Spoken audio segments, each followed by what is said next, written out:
नमस्कार, मी Gauri Baker Mumbai outlook मध्ये तुमचं सर्वांचं स्वागत करते।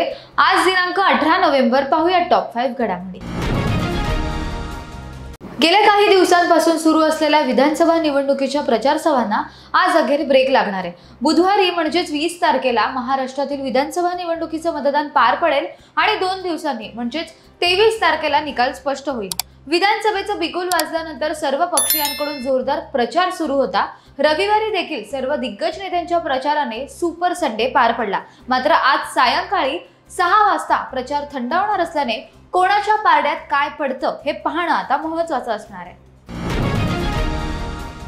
शेवगाव पाथर्डीसाठी मुंडे साहेबांच्या काय भावना होत्या आपल्याला वेगळं सांगायची गरज नाही। ही माझ्या भगवान बाबांची, भगवान गडाची भूमी आहे। या पाथर्डीचं मोठं भाग्य, एका बाजूने वामन भाऊ तर एका बाजूने भगवान बाबा तर एका बाजूने पुण्यश्लोक अहिल्यादेवी यांचा आशीर्वाद आहे, असं भाजपच्या नेत्या पंकजा मुंडे म्हणाल्या।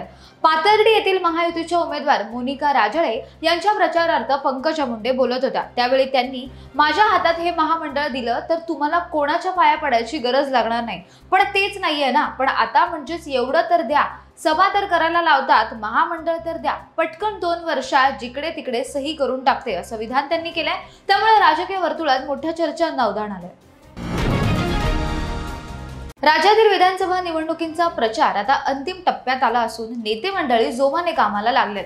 दुसरीकडे उपोषणकर्ते मराठा आंदोलक मनोज जरांगे पाटील यांनीही विधानसभा निवडणुकी संदर्भात भूमिका जाहीर करत निवडणूक लढवणार नसल्याचं स्पष्ट केलं। मात्र सुपडा साप असा मंत्र जरांगे पाटलांनी दिलाय।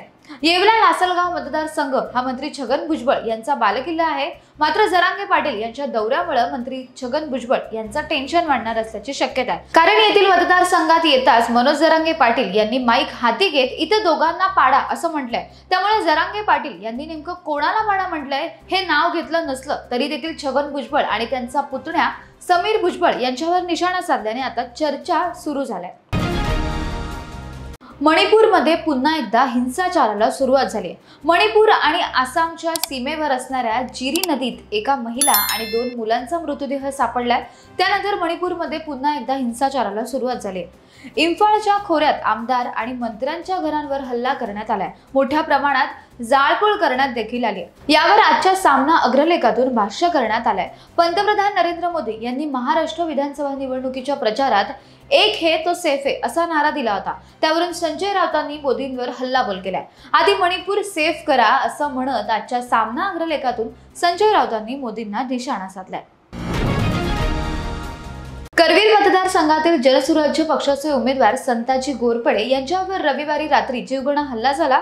प्रचार सभा आटपून येत असताना मनवाड जवळ 6 ते 7 हल्लेखोरांनी त्यांच्या गाडीवर दगडफेक करून धारदार शस्त्राने हल्ला केला। यामध्ये ते जखमी झाले असून त्यांच्या डोक्याला आणि हाताला गंभीर दुखापत झाली आहे। या प्रकरणी कळे पोलीस ठाण्यात गुन्हा नोंद केलेला आहे। या सर्व बाबींचा तपास आता सुरू झालाय।